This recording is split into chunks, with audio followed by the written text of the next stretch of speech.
হাদিসের কিতাবে আছে একদিন আবু বকর রাদিয়াল্লাহু তাআলা আনহু মাগরিবের নামাজ পড়ে মসজিদ থেকে বের হইছেন। মাত্র মসজিদ থেকে বের হইছেন, হাতে তাসবিহ গুনতেছেন। এক মহিলা দূর থেকে ডাক দিছে, আবু বকর।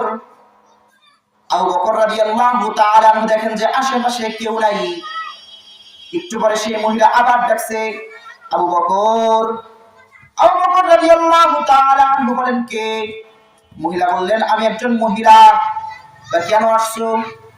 আবু বকর, আমার তো একটা গুনাহ হয়ে গেছে, আমি অনেক বড় একটা গুনাহ কইরা ফেলাইছি। এখন এত বড় গুনাহ করছি, হয়তোবা এই গুনাহের কারণে আল্লাহ পাক রব্বুল আলামিন আমার আর ক্ষমা করবেন না। আমি এমন এক গুনাহ করছি, যখন আমি খাবার খাইতে যাই তখন সেই খাবারও বলে তুমি তো গুনাহগার। যখন পানি খাইতে যাই সেই পানিও তখন আমাকে বলে তুমি তো গুনাহগার। ঘুমাইতে গেলেও আমার মন বলে তুমি তো গুনাহগার। কিন্তু এই গুনাহ করার পর থেকে আমি খাবার খাইতে পারি না, পানি খাইতে পারি না, ঘুমাইতে পারি না। সকল প্রকার কল্পনা জল্পনা আমার মন বলে তুই তো গুনাহগার, তুই তো গুনাহগার, তুই তো গুনাহগার। আবু বকর রাদিয়াল্লাহু তাআলা বললেন, বলো তোমার কি হয়েছে, তুমি কি গুনাহ করছো? মহিলা বলতেছে, আবু বকর, আমি কি গুনাহ করছি এটা আমি তোমার কাছে বলতে পারতেছি না, লজ্জা লাগতেছে। এমন এক গুনাহ কইরা ফেলাইছি, এই গুনাহের কথা তোমার কাছে কেমনে বলবো, আমি তো আর পারতেছি না। আবু বকর রাদিয়াল্লাহু তাআলা বলেন, বলো কি গুনাহ করছো? মহিলা বলে, আবু বকর, আমি তো আমার নিজের বাড়ির এক রাখালের সাথে জিনা কইরা ফেলাইছি। জিনা করার পরে আমার পেটে যেই অবৈধ সন্তান আসছে, এই সন্তান জন্মগ্রহণ করার পরে এই সন্তানকে অমুক পাহাড়ের পিছনে নিয়ে গিয়া আমি ধাক্কা দিয়া ফেলাইয়া মাইরা ফেলাইছি। আবু বকর রাদিয়াল্লাহু তাআলা বললেন, দূর হও, দূর হও, আমার সামনে থেকে দূরে চলে যাও, আমার সামনে থেকে দূরে সরে যাও।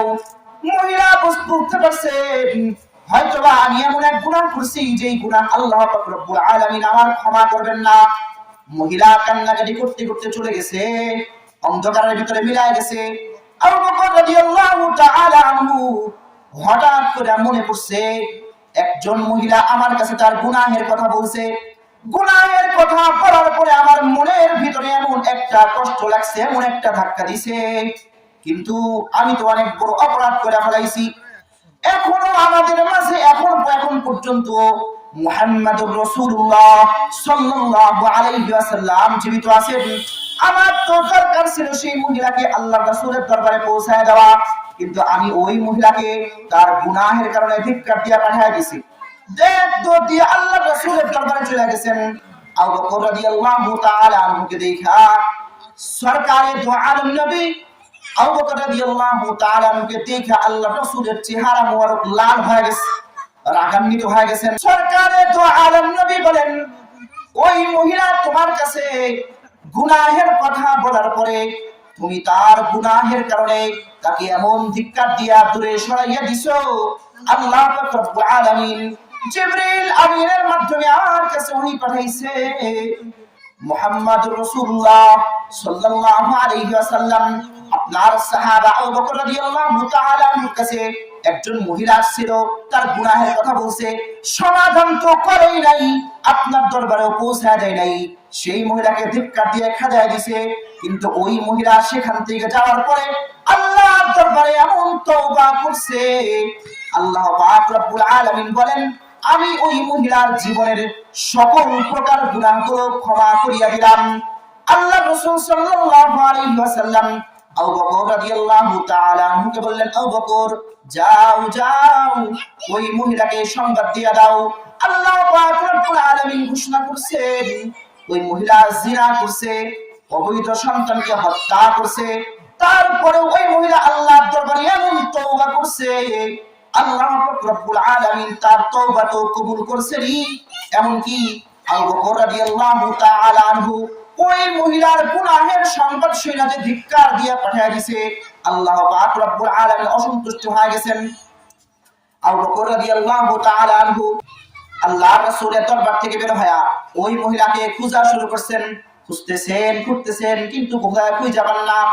একদিন পরে আবু বকর রাদিয়াল্লাহু তাআলা আনহু এক বাজারে গিয়ে খুঁজতেছেন, গতকাল রাত্রে মাগরিবের পরে আমার সাথে কে সাক্ষাৎ করেছিল? দূর থেকে ওই মহিলা বলে, আবু বকর, আমি তোমার সাথে সাক্ষাৎ করেছিলাম। তুমি আমার সংবাদ আমাকে খোঁজার জন্য আসছো, আমার জন্য কোনো দুঃসংবাদ আছে নাকি? তুমি তো আল্লাহ রাসূলের দরবারে গেছো, আল্লাহ রাসূল আমার সম্পর্কে কোনো দুঃসংবাদ দিয়েছেন কিনা? আবু বকর রাদিয়াল্লাহু তাআলা বলেন, না না, আল্লাহ পাক রব্বুল আলামিন আমি যখন তোমাকে ধিক্কার দিয়ে দূরে সরাই দিছি, আমি দৌড় দিয়ে আল্লাহ রাসূলের দরবারে যখন চলে গেলাম, আল্লাহ রাসূল সাল্লাল্লাহু আলাইহি ওয়াসাল্লাম আমাকে সংবাদ দিয়ে পাঠাইছেন, যাও যাও আবু বকর যাও, ওই মহিলার কাছে সংবাদ দিয়ে আসো যে আল্লাহ পাক রব্বুল আলামিন ওই মহিলা গুনাহ করা, জিনা করছে, সন্তানকে হত্যা করছে। এত বড় গুনাহ করার পরেও আল্লাহ পাক রব্বুল আলামিন তার জীবনের সকল প্রকার গুনাহগুলো ক্ষমা করে দিবেন। সুবহানাল্লাহ। আল্লাহ পাক রব্বুল আলামিন এমন, যত বড়ই গুনাহ হোক না কেন শুধু আল্লাহর কাছে তওবা করতে হবে, খাঁটি দিলে তওবা করতে হবে।